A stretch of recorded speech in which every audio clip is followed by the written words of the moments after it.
how do you think you've approached your job search differently to maybe a job search you've done in the past?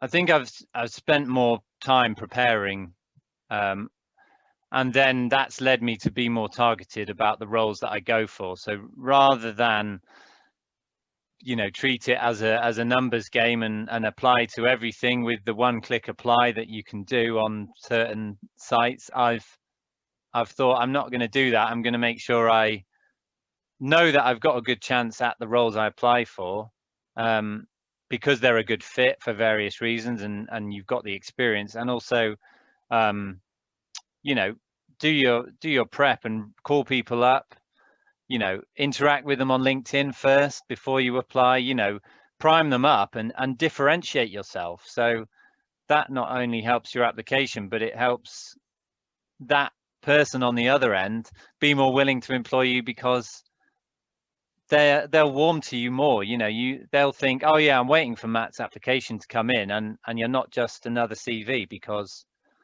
CVs are pretty cold clinical documents at times. So you want to break through that and offer something different, because ultimately you'll be there as a person. So yeah, I think you've got a chance to already put yourself, you know, above other candidates by being more proactive. That's what it boils down to.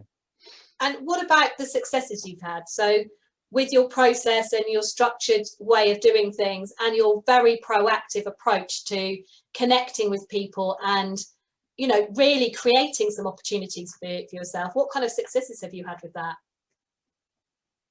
Yeah, because I suppose early on, I had successes where I got interviews pretty quickly. So, and that in itself was a really good process for me to practice, you know, in a live environment. So even though, you know, I didn't get offered the roles, I learned a lot about how I answer the questions, and also about how interviews might be conducted, and all the time I think you're learning and replanning for the next one.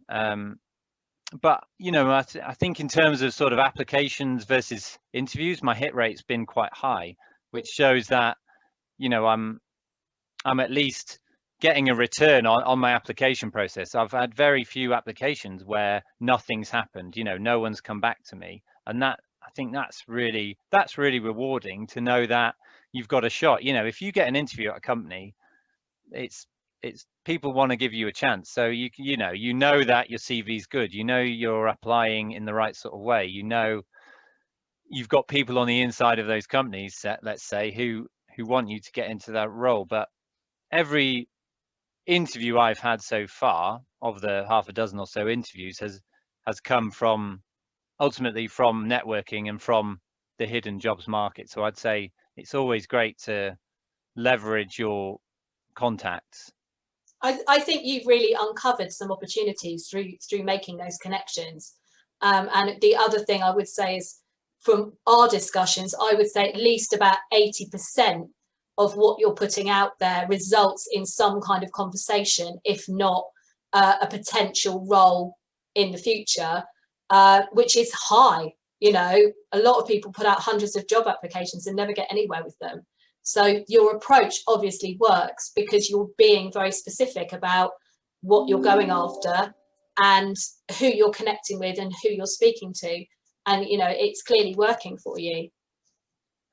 Yeah, and it's also an opportunity to learn about, assuming you want to stay in your locality and in your location and you don't want to relocate, then you're learning about companies you might never even have been aware of, in, you know, who are around the corner. I've found companies sort of 10, 15 miles away that I never even knew about, that are doing amazing things. So yeah, it's really good that way as well.